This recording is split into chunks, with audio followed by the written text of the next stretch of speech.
always kind of around butchery, and it always just was a normal part of life to me, so it doesn't strike me as that odd. When I was a kid, I would go to with my dad over to my uncle's in Trumansburg here, and he had just a small shop where he did processing for like a group of friends and family members, stuff like that. And I remember he would process deer, and one thing I liked to do when I was a kid is help pull the hides on and put salt on them, and I'm sure I did a terrible job, and he was just being nice to me.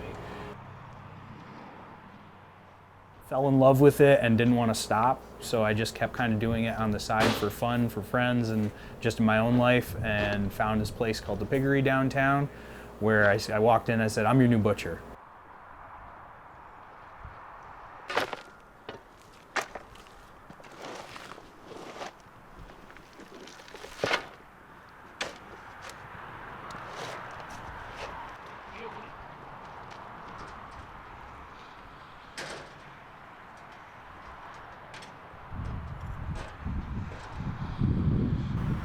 I know Goose Flower Farm is bringing Kuni Kunis.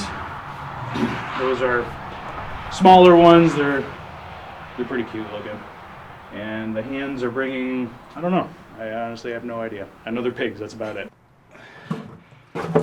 These pigs are going to be shorter, so you got to bring it up. For the most part, we're just trying to work with farmers that are right here with us and are also small, because we're small. And trying to overreach is how places get in trouble really quick. Yeah, that's a totally different day, so it's later in the week and we already have stuff scheduled. I can talk to Tim and we can try and see. What? Pigs. Well, if you're well behaved, this is nice. Yeah, no, you can't come here. What? Oh, you want to help? All right. First thing tomorrow morning, we'll be doing processing. We could do it as soon as the pigs get here. We could do it 3 weeks from now if we really wanted to. We have them overnight, calm down, get some food. They get kind of used to us. We see what kind of temperament we're going to be dealing with, and then the next morning they come walking down the aisle, do a piece of tortilla. A lot of times they love it. And yeah, nice and simple.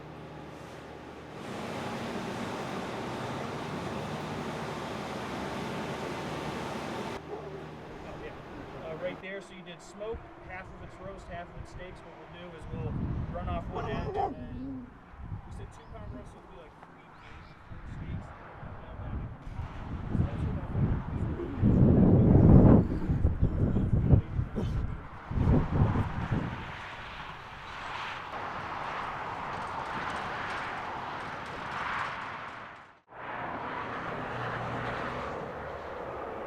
The original building, this building that we're in here, was built in 1945 into 46. It was open and it was made to be a slaughterhouse. The last owners of this shop, they were in their mid to late 70s and they were done. They were very done. They were about to sell this place to the Dollar General. They were going to bulldoze it over because nobody wanted to buy it and run it. Everyone wanted to buy it and have them run it. And they're like, no, we want to sell it and be done. And we're stupid enough to be like, yes, let's do that! In the middle of a pandemic. Real butchers, not box cutters. Yeah, that's a bit of a dig. That's definitely us being petty, but but it's how we strongly feel. Real butchers, real meat, real local. It's definitely not the easiest. It would be way easier to order a big pallet full of pre-cut steaks or just big chunks of meat, cut it up and say locally cut. I'm not into that. When somebody comes here, I want to be able to be like, so Steve here was a really nice guy, but he's delicious. I met Tim and we just really hit it off, and we seem to have the same work ethic. We're both very dumb. We like working hard, and it hurts. It hurts a lot. It's very, very difficult work.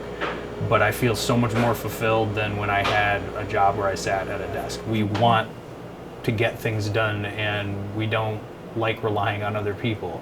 So we both had to learn how to rely on each other like really quick, and we fell into place in different things.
Pass me the beef price sheet. Sir.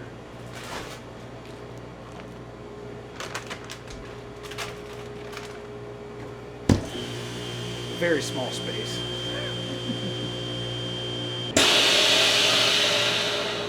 Sometimes Thursdays, but we don't have anything going on right now.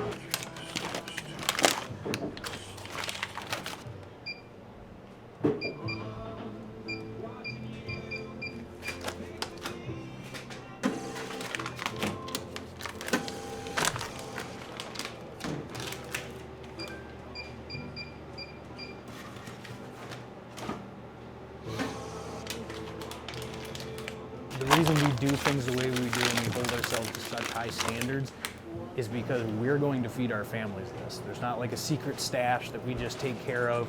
I mean, there's some bacon hidden, but overall, if I get a text from my wife that says, "Hey, we need beef tonight. You know, we needed this kind of steak," I'm going into the freezer that I sell to everybody, and I'm taking out something for my family.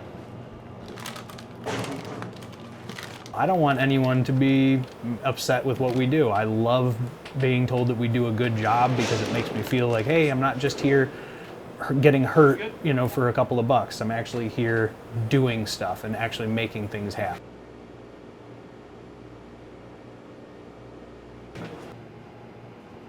Yeah, I wish we could be like those places in the Midwest that hire kids to come in at 2 o'clock in the morning and clean. Hire and slave, it's kind of a fine line. What's up, baby? How you doing? I'm doing, you know, it's moving forward. Cold today, it'll be hot tomorrow, who knows?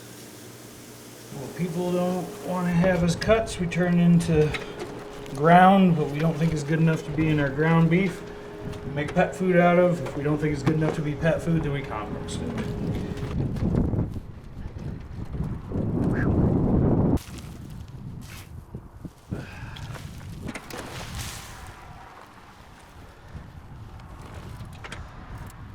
One of my favorite things actually is that we use that, I take that compost and I sift it. There's like different piles out there on the pile. And that's actually what I use to grow my gardens every year. You take everything that makes an animal alive and break it down into plant food. It's everything that the plant would want. It's finding a balancing act in life, and my balance just happens to be way more full of meat.